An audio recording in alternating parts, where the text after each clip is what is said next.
Salve galera, tudo bem com vocês? Espero que sim.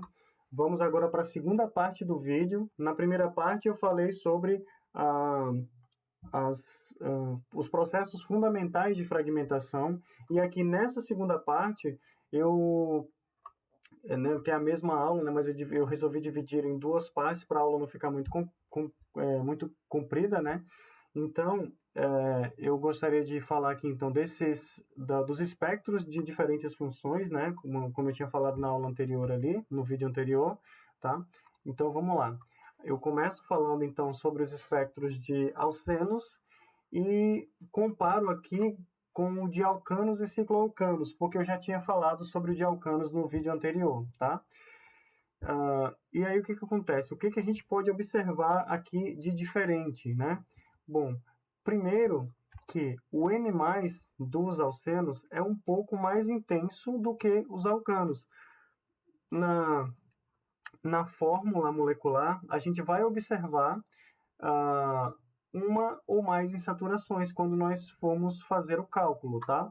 O que nós vamos observar também em relação aos fragmentos? A gente vai observar aqui, ó, por exemplo, aqui você tem uma diferença, né? Olha aqui, no caso dos alcanos, você vai observar os fragmentos CnH2n+1, tá? Essa é a massa que você encontra, e quando você calcula a insaturação da fórmula molecular, você encontra 0 insaturações. Claro que no caso dos alcenos você vai encontrar uma ou mais insaturações, e no caso dos cicloalcanos, um ciclo também é uma insaturação. Daí você pode ser pode ser induzido a achar que o espectro de um cicloalcano é de um alceno. Então aqui eu quero mostrar como diferenciar, né? Que às vezes é até um pouco difícil, mas vamos lá. Que mais que a gente poderia observar? A gente vê que nesses espectros, né, todos eles na realidade, você tem uma clivagem alfa mais sucessivas clivagens indutivas. Vocês viram no vídeo anterior que daí eu falo sobre as clivagens indutivas. Como você tem um fragmento carregado positivamente, esse fragmento carregado positivamente vai sofrer uma clivagem indutiva, gerando um fragmento neutro, não radicalar, mais um fragmento carregado positivamente, não radicalar. Não é um íon, um cátion radical, é um cátion mesmo. Esse cátion pode sofrer fragmentações, de clivagem indutivas sucessivas com a massa de menos 28, tá? Assim como a gente viu aqui em relação aos alcanos, tá? Bom, o que a gente observa de diferente entre os cicloalcanos e os alcenos, tá? Bom, apesar de você observar que a massa aqui, né, a fórmula molecular, você vai observar um ou mais insaturações, dependendo da quantidade de ciclos, né, pode ser um biciclo, triciclo, enfim. Você vai observar a massa dele, que vai ter uma insaturação. O que você pode utilizar, às vezes, como um parâmetro para diferenciar as duas coisas? É porque, no caso dos cicloalcanos, o M+ é um pouco mais forte. Olha aqui, ó. Aqui você tem um M+, no caso dos alcenos, que não é tão forte, mas é mais forte do que, é mais intenso do que os alcanos, tá? É levemente mais intenso, tá? Mas é mais intenso. Você vai observar nos fragmentos, né, que você tem um MZ par por causa da perda de etenos, tá? de alcenos, né? No caso do cicloalcanos. E no caso aqui dos alcenos, você vê que são ímpares, né? Olha ali, são ímpares. Aqui, então, você vê alguns fragmentos que são pares, né? Esse fragmento aqui é um fragmento par, já aqui você observa que ele é um fragmento ímpar, né? É questão de vocês irem pegando a prática, né? Agora, como é que a gente faz para diferenciar entre alcenos isômeros? Olha aqui, ó. No caso do penteno, do 1-penteno, do 2-E2-penteno e do Z2-penteno, tá? Você pode observar o seguinte, entre o E e Z, você não consegue diferenciar, mas você consegue diferenciar quando é um alceno terminal e quando é um alceno central, né? Então, olha aqui, ó. Você tem duas massas que são você tem bom, primeiro você tem aqui, no caso do terminal, né, o 1-penteno. O 1-penteno, então, o que ele vai sofrer? Como ele tem o carbono alfa, beta, gama, ele tem um hidrogênio ligado a um carbono gama insaturado. Vai sofrer o rearranjo de McLafferty, formando o fragmento 42 mais intenso. Esse aqui, normalmente, é o íon molecular, né? E aí, os demais, você vai observar mais intenso o 55, tá? Então, essa é uma das formas de você diferenciar. Então, aqui você tem uma clivagem alfa, tá? Primeiro aqui uma clivagem alfa, e também chamada de clivagem alílica, mas é uma clivagem alfa. Aqui você tem outra clivagem alfa, né? Então, você tem a formação do fragmento 41, que está aqui, tá? Que é pode ser qualquer um desses, né? O fragmento 41. E aqui o 55, tá? Que ele é mais intenso nos que são intermediários. E no caso do terminal aqui, ó, você vai observar o 42 sendo a fragmentação de rearranjo de McLafferty aqui é mais intenso, tá? Normalmente é mais intensa. Quando você tem ciclo alcenos, você tem então a Heterodielsauder, tá? Aquela que eu havia mostrado para vocês, tá? Bom, agora aromáticos e alquiloaromáticos. Primeiramente, né, a existência de um anel aromático na molécula estabiliza o pico do íon molecular. Portanto, o pico do íon molecular é suficientemente intenso para permitir a identificação tanto de M+1 quanto de M+2. O que eu estou querendo dizer com isso? Quando você observa aqui, por exemplo, o M+1, se a gente der a massa dessa molécula aqui, por exemplo, é 92, tá certo? A massa dele é 92. Quando você olha o M+1, que é cerca de 1% da altura do M+, você consegue detectar. E a massa do M+2, ela é aproximadamente 1% do M+1. Aí, se eu der um zoom aqui, você vai observar que ela está ali pequenininha, tá? Aqui não é observado, tá? Mas aqui você consegue observar às vezes, tá? É mais nesse sentido que eu quero dizer aqui o M+2, tá? O que é importante aqui? Lembra que eu falei na aula anterior também, enfim, quando eu falei da estabilidade do fragmento, quanto mais estável é a minha molécula, menos fragmentação. Olha aqui, ó, eu tenho poucas fragmentações, tá? No anel aromático, ou melhor, no alquil aromático agora, o pico mais intenso, né, que frequentemente é o pico base, quando você tem um alquil aromático, que é esse caso aqui, frequentemente é o pico base, tá? Olha aqui.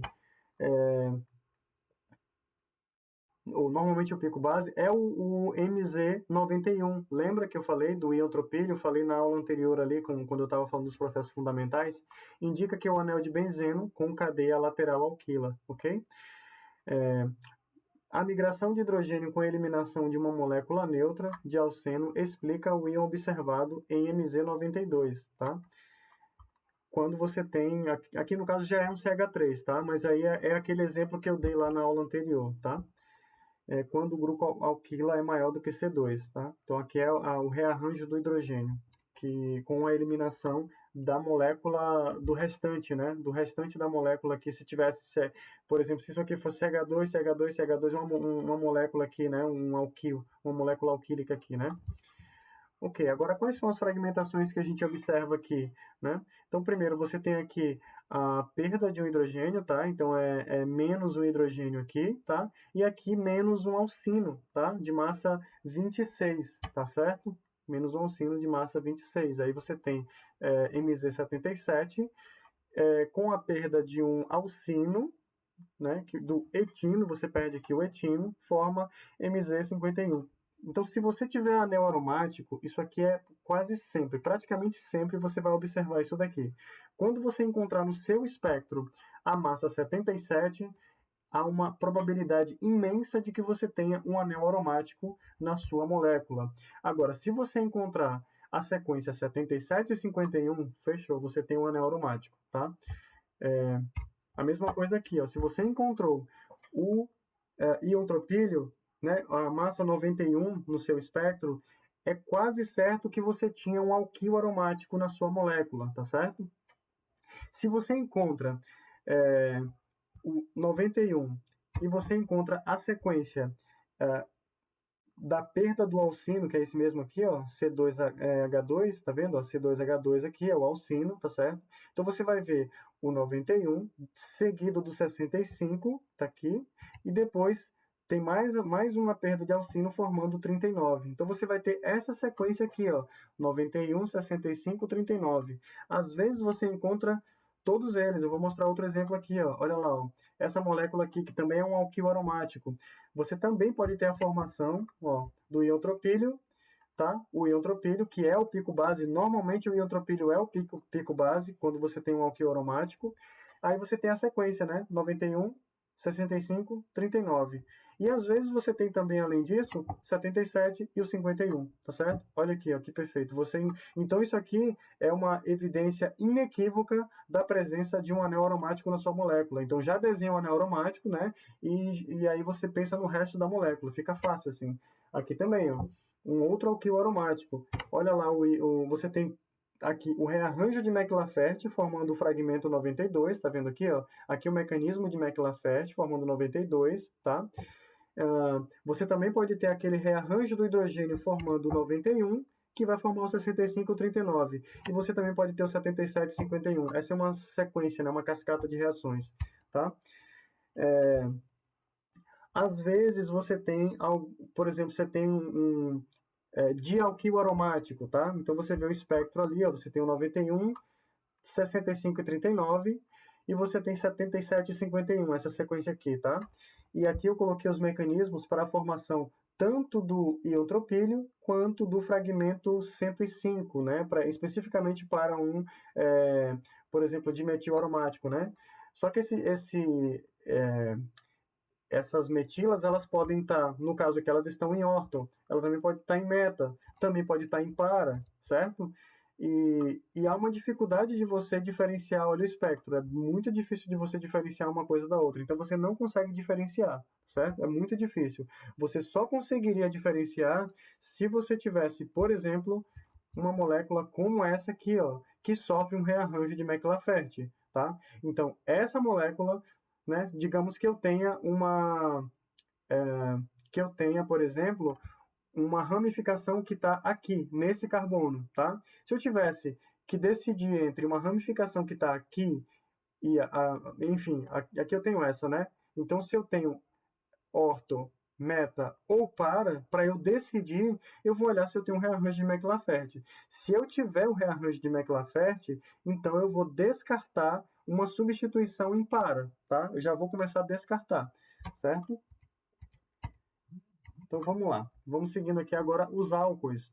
Os álcoois, algumas vezes, eles apresentam a perda de água, tá? Então, primeiro é o seguinte, os álcoois, o M+, normalmente é mais fraco, tá? Ou, algumas vezes, é praticamente inexistente quando você tem álcoois terciários. Aqui você tem um álcool primário, olha aqui, ó, 88 é a massa dele, você não vê, né? Então, ou você vai aprendendo a lidar com esses espectros aqui para você aprender que o 70 não é o seu íon molecular, e sim o 88, tá? Porque você vai decidir aqui, né, que você tem a perda de água, então esse 70 mais 18, portanto 88, tá? Quando você tem para um álcool com carbono, o número de carbono maior ou igual a 4, a perda de água, né, o M-18, como é o caso aqui, ocorre principalmente nos álcoois primários, tá? A gente já vai ver nos slides seguintes como é que isso aí acontece.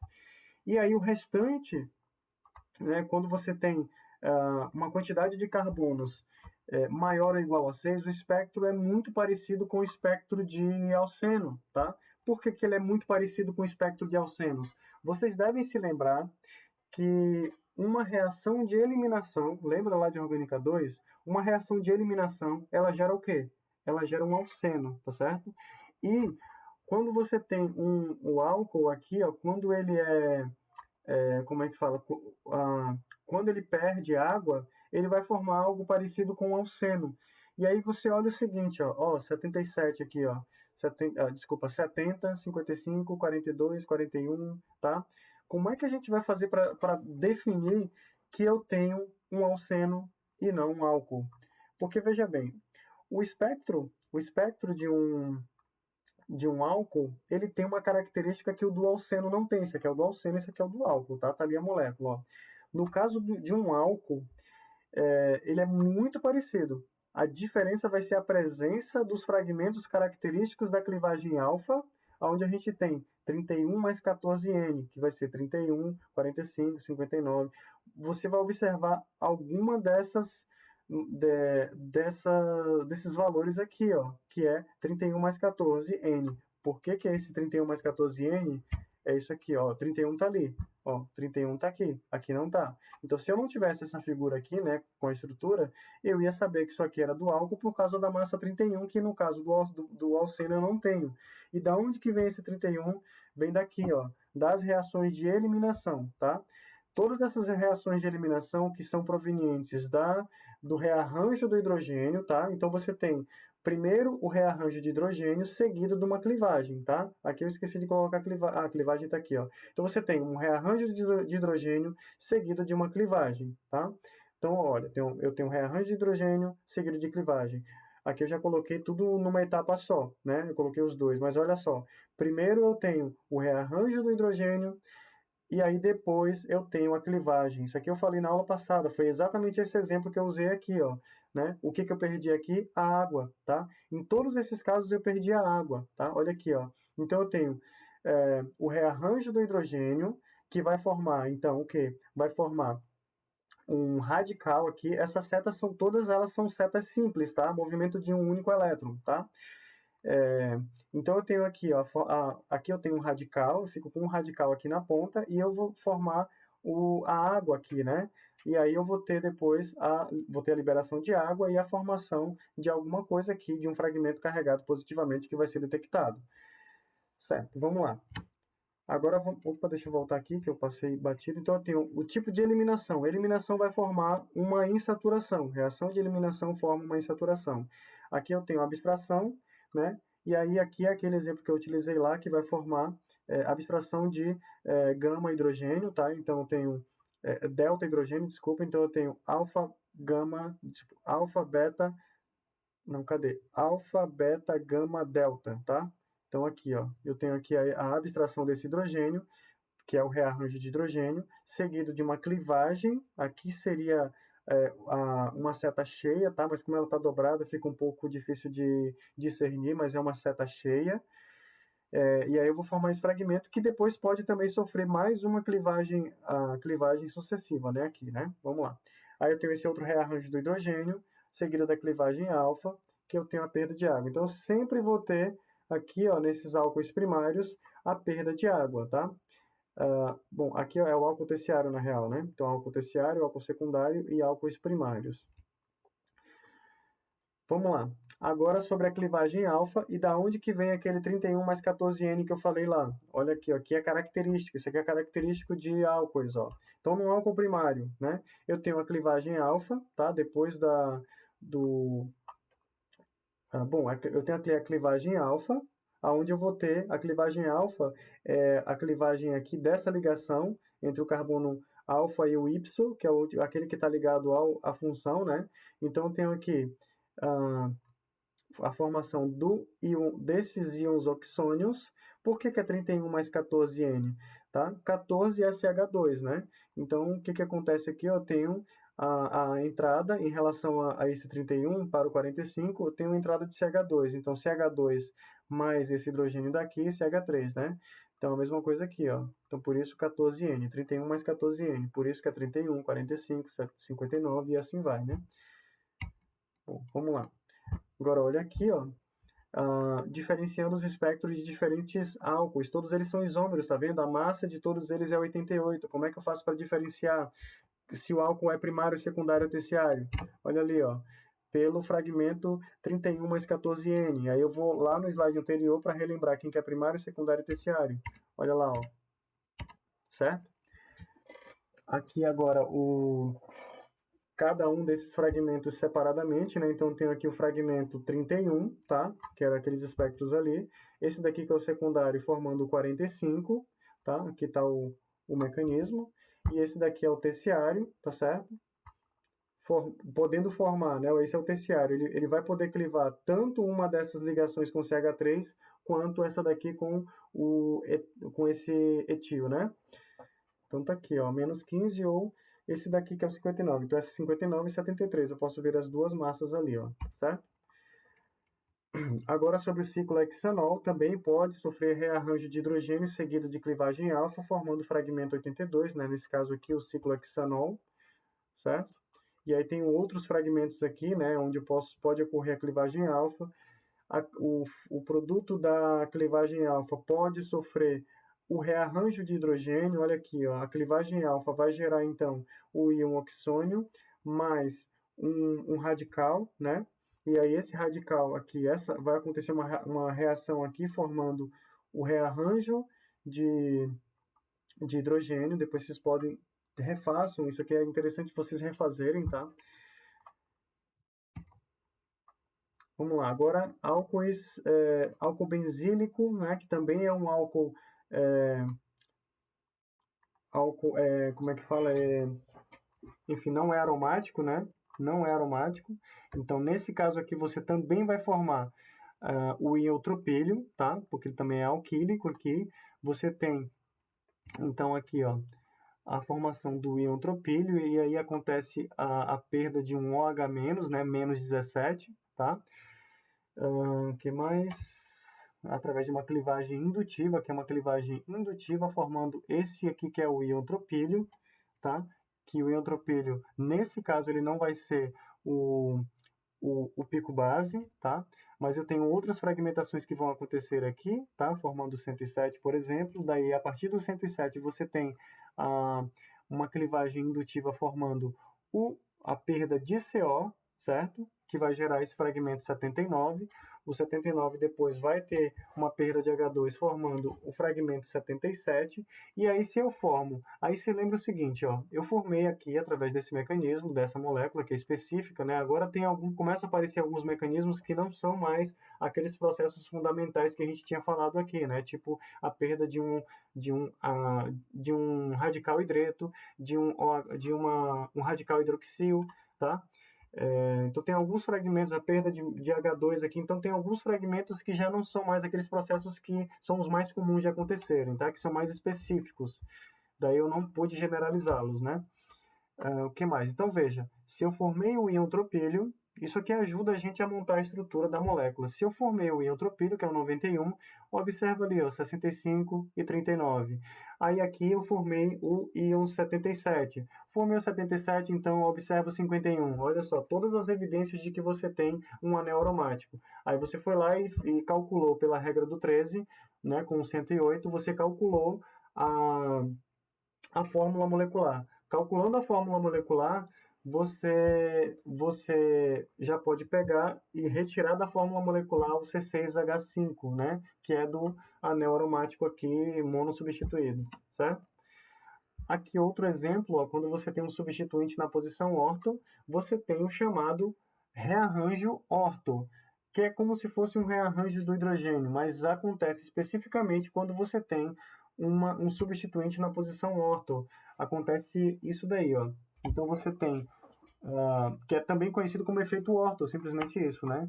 Então, acontece como se fosse um McLafert, alguma coisa assim parecida com isso, mas na realidade, é como se fosse um McLafert, mas é um RH seguido de uma clivagem indutiva, que vai gerar a perda de água e a formação desse fragmento aqui, ó, que é o fragmento 104, tá?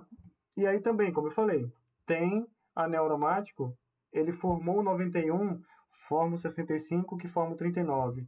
E aí ele forma o 77 também, então vai ter o 51 ali, tá? Esse aqui, então, é uma figura generalizada, uma generalização, tá, desse mecanismo aqui, onde você tem detalhado aqui, né, o rearranjo do hidrogênio seguido da clivagem indutiva, formando, então, esse fragmento aqui, tá certo?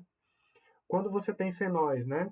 Você tem aqui a perda de CO. Quando você tem um elemento ligado a um anel aromático, você vai ter a perda de esse elemento. Então, se for um oxigênio, você vai ter a perda de CO. Se fosse um nitrogênio, você vai ter a perda de HCN, tá? Que são moléculas neutras.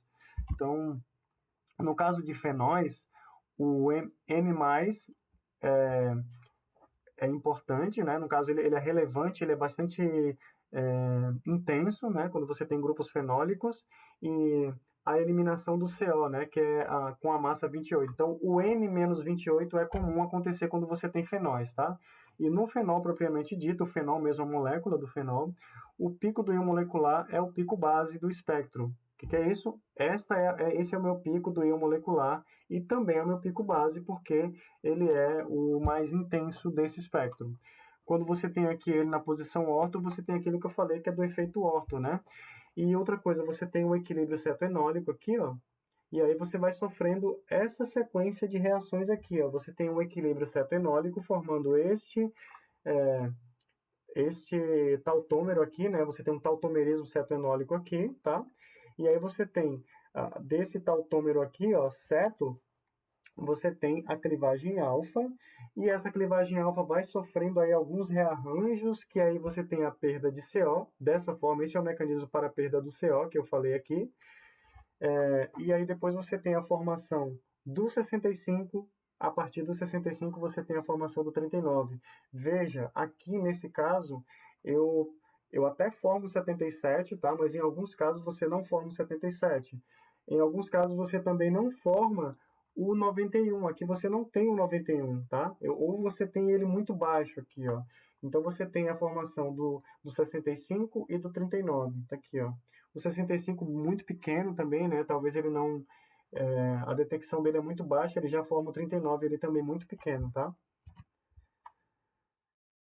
Agora sobre os ésteres, desculpa, éteres, né? Os parentes do álcool, os parentes do álcool ali, né? Então acontecem alguns rearranjos que são muito parecidos com aqueles que acontecem nos álcoois.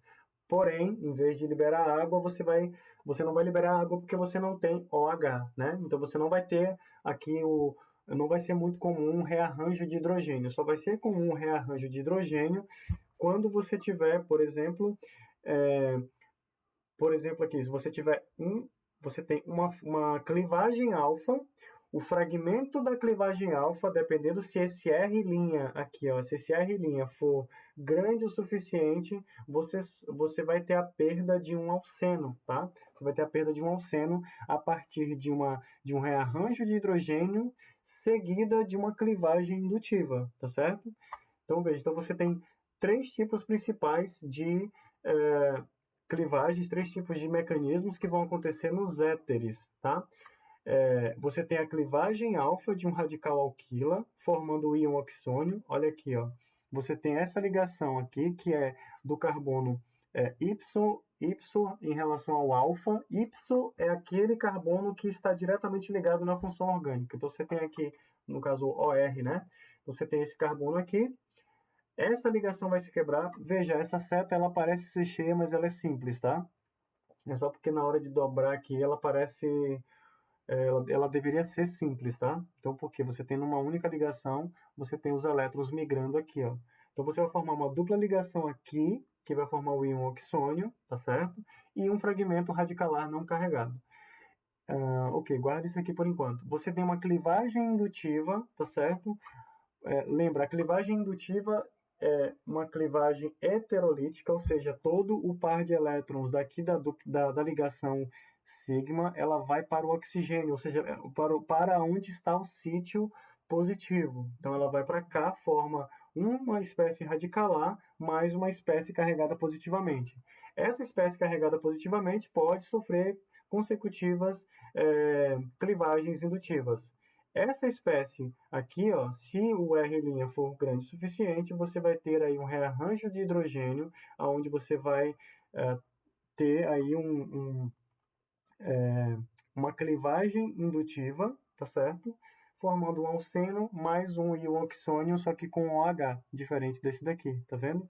Aí vai ficar parecendo com um álcool. Você vai ter o fragmento de um álcool muito parecido. Olha lá, você tem o 31, tá vendo? Ó, o 31 mais 14N vai aparecer aqui, ó. Então você tem esse 31, 45, 79, cadê?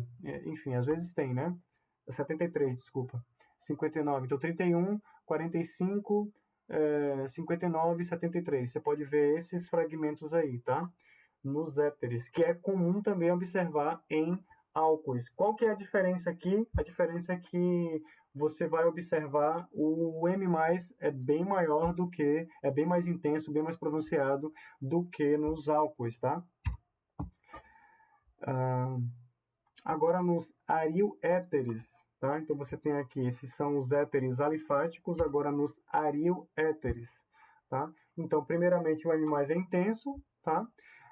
Você tem uma clivagem da ligação CO, tá? Beta em relação ao anel aromático, ou seja, essa daqui, ó, essa ligação aqui é clivada, é uma clivagem indutiva, tá? Ele chama de beta porque você teria assim, aqui é o carbono do anel aromático, alfa, beta, né? Seria essa ligação aqui, né? Onde você vai ter, você tem a formação, né, menos a metila aqui, né, a massa da metila, formando 93, por exemplo. Aí você tem depois aqui, o mecanismo não é muito bem determinado, né? Tem que pesquisar para encontrar, às vezes em artigos, em alguns outros livros, né? Nem sempre você consegue achar como que aconteceu a perda desse CO. Mas normalmente quando você tem um oxigênio, um nitrogênio, um enxofre aqui ligado ao carbono, você tem perda de CO, perda de HCN, né? E aí você tem a formação do fragmento 65. Opa, tem 65? Então você vai observar o 39.